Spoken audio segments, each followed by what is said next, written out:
Time travel. Paano po ba ito sa totoong buhay?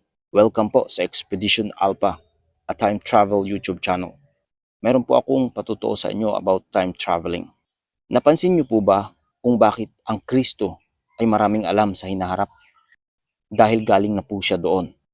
Hindi pa man dumarating ang wakas ng panahon, alam na niya kung ano ang mga nangyari doon, sapagkat tapos na po iyon. Ecclesiastes 3:15, mababasa ninyo na ang mga pangyayari sa hinaharap ay nangyari na. Para sa mga genuine time traveler, kahit yung mga pangyayari na yon sa hinaharap ay hindi pa nagiging ganap, yun ay tapos na. At ang Kristo ay galing na nga doon. Paano niya yun nagagawa? Ang Kristo at si Jesus ay magkaiba. Ang Kristo, ang anak ng Diyos, ang Espiritu, ang tanging naglalakbay lamang genuinely sa space and time. Upang magawa ng Kristo ang kalooban ng Ama dito sa lupa, bilang Espiritu, kailangan niyang magkatawang tao. At si Jesus ang tinakda niya na maging templo. Pumasok siya doon, nanahan siya doon, naging templo ng Diyos ang katawan ni Jesus.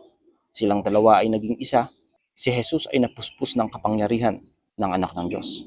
Si Jesus ay nangangaral, hindi ayon sa kanyang kalooban bilang anak ng tao, kundi ayon sa nasa kanya, ang Kristo.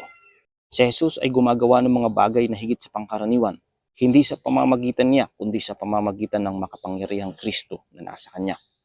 Sa Biblia, ang kauna-unahang nagpakita ng kwento ng time travel ay ang Diyos mismo. Mababasa sa aklat ng Genesis na ang Diyos ay nagpahinga na sa ikapitong araw. Samantalang sa totoong buhay, ang ikapitong araw na yon ay darating pa lang sa ating panahon. Juan 5:17, sinabi ni Jesus, "Ang aking Ama ay nagtatrabaho pa rin hanggang ngayon, sapagkat ang Diyos nga ay hindi pa nagpapahinga. At ang panahon ng pamamahinga niya ay panahon ng Ice Age."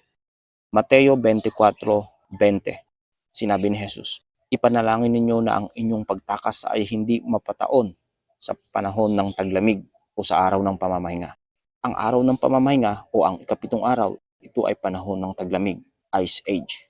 At ako po ay doon galing. Isa sa mga panahong aking napuntahan ay ang taong 2048.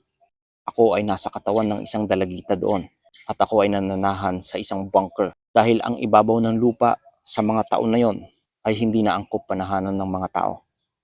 Tuwing buwan ng November, December, January, February, ang yelo sa ibabaw ng lupa ay tumataas ng hanggang 2 palapag ng gusali. Kung nais po ninyo malaman ang inyong mga gagawin, bisitahan niyo po ang aking YouTube channel, Expedition Alpha.